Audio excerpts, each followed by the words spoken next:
A very good evening, class 12th. Welcome back to the channel by Seema Makhijani. The agenda for today is we are doing a video on chapter 2 solutions. The topic is the tail end of the chapter. If you have done all the colligative properties, this is the last topic of the chapter which you have to do. Abnormal molecular masses is the name of the topic, or it is also called as the Van 't Hoff's factor. The Van 't Hoff's factor is given by this small I alphabet. Now this is one of the most important topics of this chapter because it affects all the colligative properties. मतलब अभी तक जितना कुछ किया है वो सब कुछ थोड़ा सा चेंज हो जाएगा because of this I factor. So this is becoming a very important topic for all the numericals of this chapter. Now this is normally used when your solute is known to you. अगर solute पता है तब ये important ज़्यादा हो जाता है. If it is an unknown solute वाला क्वेश्चन तब इसकी इंपॉर्टेंस नहीं है. Is that okay? नाउ आगे बढ़ने से पहले let me quickly give you a revamp of the 4 qualitative properties that are known to you. The first is relative lowering of vapor pressure. Pure vapor pressure minus the solution का vapor pressure divided by pure vapor pressure on the left hand side is equal to the mole fraction of the solute, which is moles of the solute upon total moles. हमारे course में सिर्फ binary solutions हैं, इसीलिए we have only 2 components in the denominator. जिसमें से भी बेटा this is very less because we talk about dilute solutions. Therefore your N2 is very less as compared to N1. Hence this becomes almost equal to N2 by N1, and we write it as weight of the solute upon molecular mass of the solute for N2, and for N1 we would write weight of the solvent upon molecular mass of the solvent. Fine. So this is your colligative property number 1. The second colligative property is elevation in boiling point, which is equal to delta TB is equal to Kb the constant into molality, which is equal to Kb moles of the solute upon weight of the solvent to be taken in kg, which can be rewritten as Kb weight of the solute upon molecular mass of the solute. Weight of the solvent अगर grams में है तो ऊपर you have to put 1000. That's the second colligative property. The third colligative property is depression in the freezing point, which is expressed as delta TF is equal to Kf, the molar depression constant, इसकी value given होती है, into molality. So this can again be opened up as weight of the solute upon molecular mass of the solute to give you the moles divided by weight of the solvent अगर grams में है तो ऊपर you put 1000. Moving to the last colligative property and the most important colligative property, क्योंकि it is osmotic pressure. ये सबसे important क्यों है? You can check my video posted already on the channel. Is equal to CRT. इसमें बेटा C stands for capital M, which is equal to molarity. Fine. So this expression is equal to moles of the solute, मतलब W2 upon M2. Volume of the solution to be taken in liters. R is the universal gas constant and temperature is in Kelvin. So these are the 4 colligative properties that you know of. Numericals अगर unknown solute आता है तो numerical ऐसे ही करना है. So these are your 4 expressions that you know. इस chapter में 4 colligative properties के ये 4 expression है. Now I want your focus. ये colligative property है और ये molecular mass of the unknown solute है. ये colligative property है, ये molecular mass of unknown solute है, inversely related. ये colligative property है, this is the molecular mass of unknown solute, inversely related. Colligative property related to the molecular mass of unknown solute, it is inversely related. So all your colligative properties are inversely related to the molecular mass of the solute. ठीक है? Now normally we use this properties to find out the molecular mass of the unknown solute. अब important agenda क्या है? अगर तुम्हारा solute dissociate हो गया तब क्या होगा? उसका number of particles will increase. अगर नंबर इंक्रीज हो गया तो we very well know colligative properties are directly proportional to number of the solute particles. These are number dependent properties. तो अगर तुम्हारा सोल्यूट डिसोसिएट हुआ, नंबर बढ़ गया, देयरफॉर कॉलिगेटिव प्रॉपर्टी भी बढ़ जाएगी. कॉलिगेटिव प्रॉपर्टी बढ़ गई तो molecular mass of the unknown solute कम आएगा एक्सपेक्टेशन से, मतलब अब नॉर्मल हो गया ना. आई रिपीट, अगर सोल्यूट अंडरगोज डिसोसिएशन तो number of particles will increase. मतलब अगर I add 1 mole of salt NaCl dissolve होने के बाद it will change into Na positive and Cl minus, तो डबल हो जाएगा. तो your number will double up, so your colligative property will double up, so your molecular mass will be half, जो कि गलत आएगा. यानी you will get abnormal molecular mass which needs a correction. Similarly अगर आपका सोल्यूट अंडरगोज एसोसिएशन, मतलब अगर आपने 1 मोल डाला और वो 2 मॉलिक्यूल्स आपस में जुड़ के डाइमर बन गए, तो आपने डाला तो 1 मोल था but it is left half a mole, तो नंबर रिड्यूसेस टू हाफ. अगर नंबर ऑफ सोल्यूट कम हो जाएगा तो कॉलिगेटिव प्रॉपर्टी भी कम हो जाएगी. अगर कॉलिगेटिव प्रॉपर्टी कम हो गई तो मॉलिक्यूलर मास जो आप कैलकुलेट करोगे वो ज़्यादा आएगा. Under both this situations, dissociation हो या एसोसिएशन हो, you end up in abnormal molecular mass. इसीलिए you require a correction factor which is called as your Van't Hoff's factor.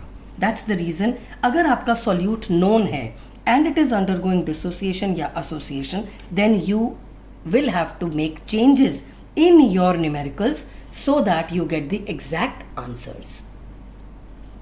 So जब भी ऐसा कुछ हो कि solute known है, associate या dissociate हो रहा है, तो all your colligative properties change. You need to introduce an I factor in all the formulas. सारे के सारे formulas गलत हो जाएंगे, आपको एक I factor इन सब में introduce करना पड़ेगा. That is the reason Van't Hoff factor is very very important. So अगर आपका solute dissociation undergo करता है तो colligative property क्योंकि नंबर पे डिपेंड करती है, colligative बढ़ जाती है, आपका molecular mass of the solute कम हो जाता है. So you need to introduce an I factor जिसकी वैल्यू ग्रेटर दैन 1 होती है ताकि करेक्शन होकर आपका मॉलिक्यूलर मास ठीक हो जाए. सिमिलरली अगर आपका कॉलिगेटिव प्रॉपर्टी के लिए अगर आपका सॉल्यूट एसोसिएट कर रहा है, देन इन दैट केस आपकी कॉलिगेटिव प्रॉपर्टी कम हो जाएगी क्योंकि नंबर ऑफ सॉल्यूट पार्टिकल्स कम हो जाएंगे. कॉलिगेटिव प्रॉपर्टी कम हो गई तो molecular mass of the solute बढ़ जाएगा, यानी उसको ठीक करने के लिए आपको एक आई फैक्टर यूज़ करना पड़ेगा जिसकी वैल्यू लेस देन 1 होती है. इसका मतलब फॉर डिसोसिएशन वाले सॉल्यूट में आई की वैल्यू ग्रेटर देन 1 आती है, एसोसिएशन वाले सॉल्यूट में आई की वैल्यू लेस देन 1 आती है. लेकिन अगर सॉल्यूट अननोन है, मतलब ना वो एसोसिएट हो रहा है ना डिसोसिएट हो रहा है, हमें कुछ पता ही नहीं है, तो I is equal to 1 use करते हैं. तो अगर आपने नहीं भी यूज़ किया तो your answer for the numericals will be correct. So हम आई इज इक्वल टू 1 तब यूज़ करते हैं जब सॉल्यूट का पता ही नहीं है. अगर सॉल्यूट का पता है तो आपको ये वैल्यूज़ डालनी पड़ेगी. Now how to find this I का value. Now the Van't Hoff's factor, ये कैसे निकालना है? Van't Hoff's factor के लिए जो फॉर्मूला यूज़ करते हैं is total number of moles of solute after complete association या dissociation divided by number of moles of solute before association या dissociation. The number that you added of moles और after adding it to the solution वो कितना associate हुआ या कितना dissociate हुआ वो यहाँ पर आता है.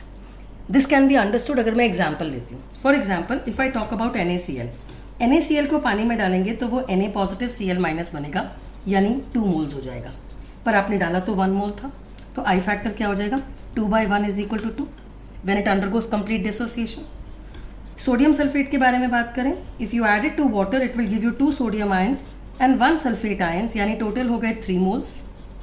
तो आई फैक्टर क्या होगा? After dissociation you have 3, before dissociation तो 1 मोल ही डाला था, so the value is 3. FeCl3 अगर पानी में डालें it gives you ferric ions 1 mole plus 3 moles of chloride ions, तो टोटल हो गए 4 मोल्स. देयरफॉर आई फैक्टर की वैल्यू क्या होगी? 4 moles after complete dissociation divided by without dissociation 1, तो यानी the value is 4 in case of FeCl3.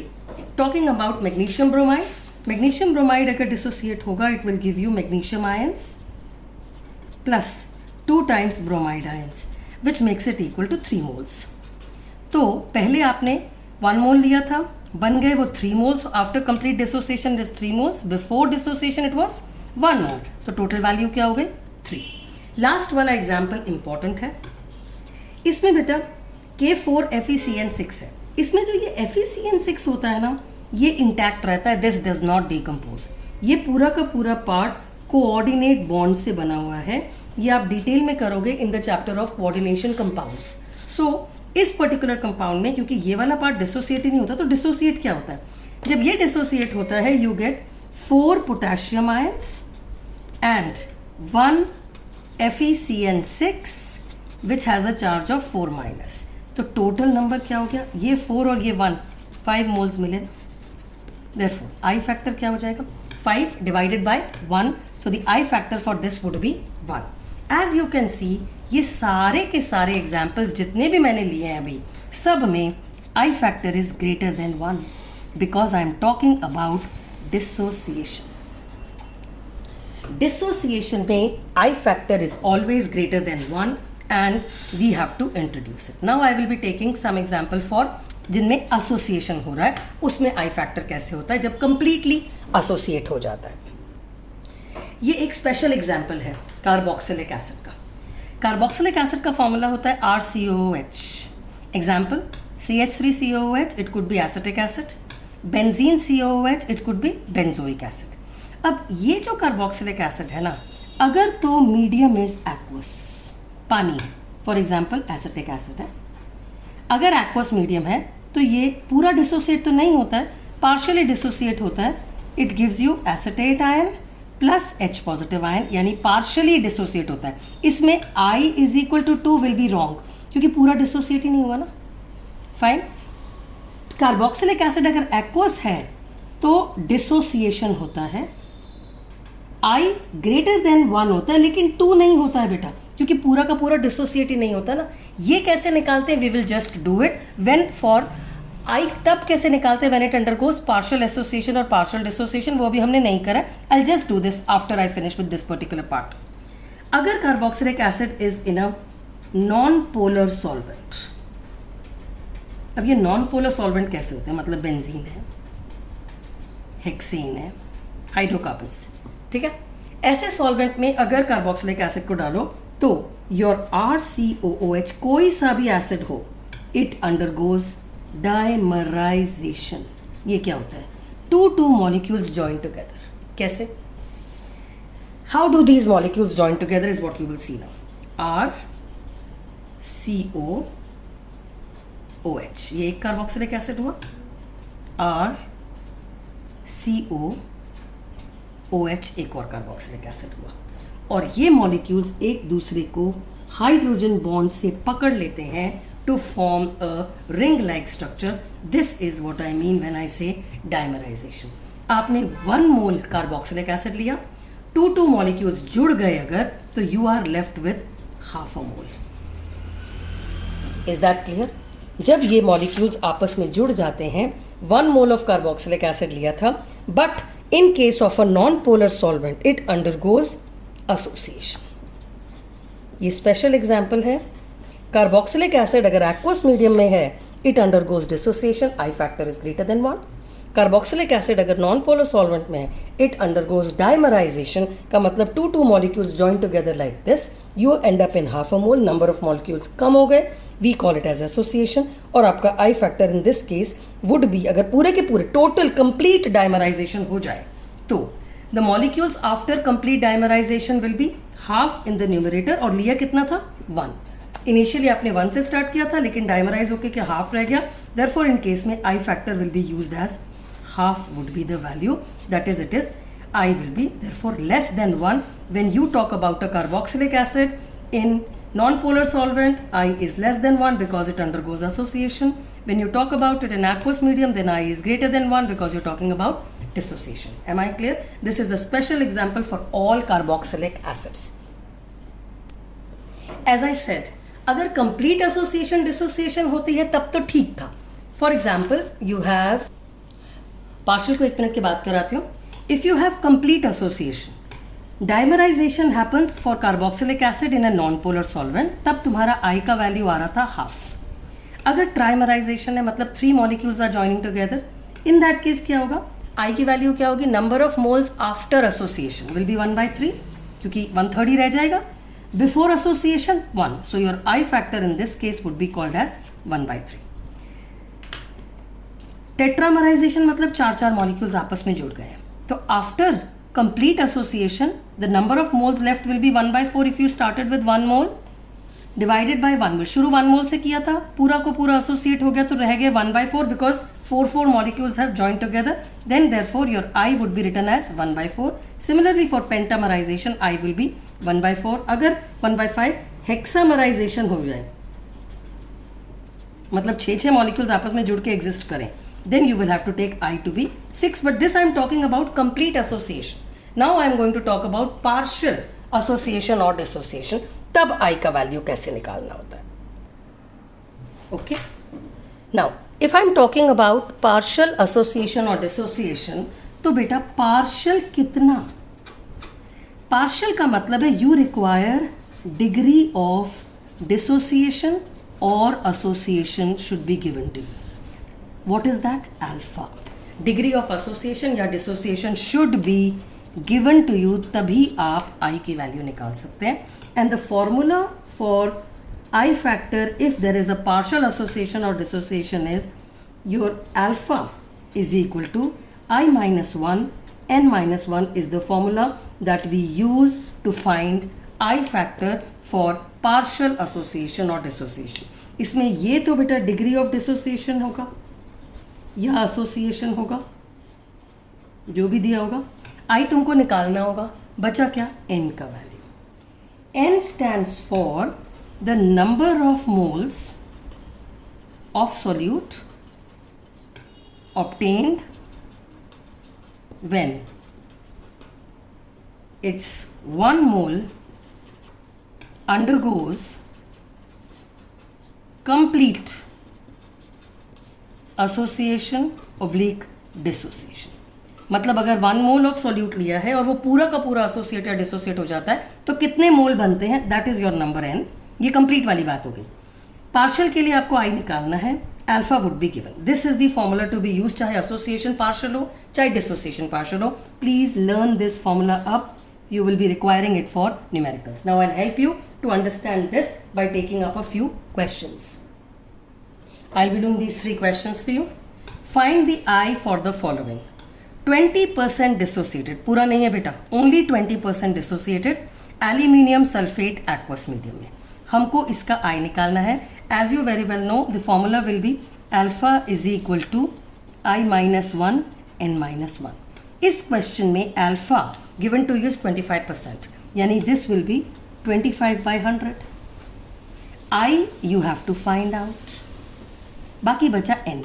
N refers to the total number of moles of aluminium sulfate obtained when it undergoes complete dissociation, क्योंकि ये aqueous medium में तो dissociate होगा.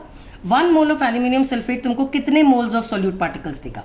1 mole अगर ये dissociate हो जाए तो you will get twice aluminium ions plus 3 times sulfate ions, तो total हो गए 5 moles. So your N value is 5. So you will substitute it. This would be 0.25 is equal to I minus 1 upon 5 minus 1. That's for rest is calculation for you to do. Coming to the second question. Second question में देखो, you have got 20% dissociated K4FeCN6. बेटा K4FeCN6 एक special example था जिसमें अगर ये dissociate होता है तो you get 4 potassium ions plus FeCN6 तुमको 1 मॉलिक्यूल मिलता है. इट डज नॉट डिसोसिएट, यानी इस पार्ट के लिए n की value will be 5 again. 20% dissociated है, therefore alpha will be 20/100. Now let's put it in the formula. Now the formula is alpha is equal to I minus 1 n minus 1. Alpha की value तो बेटा ये रही 20/100, that is 0.2. n की value ये रही 5. अब ये भी बताइए कैसे निकालना है, I तुमको निकालना है. Therefore it will be 0.2 is equal to I minus 1 upon 5 minus 1 is equal to 4. Rest you can do it yourself. Fine. Moving on to the last question of the topic of partial association and dissociation. Now this is acetic acid in benzene. तो ये बात आपको पता होनी चाहिए that it would be association.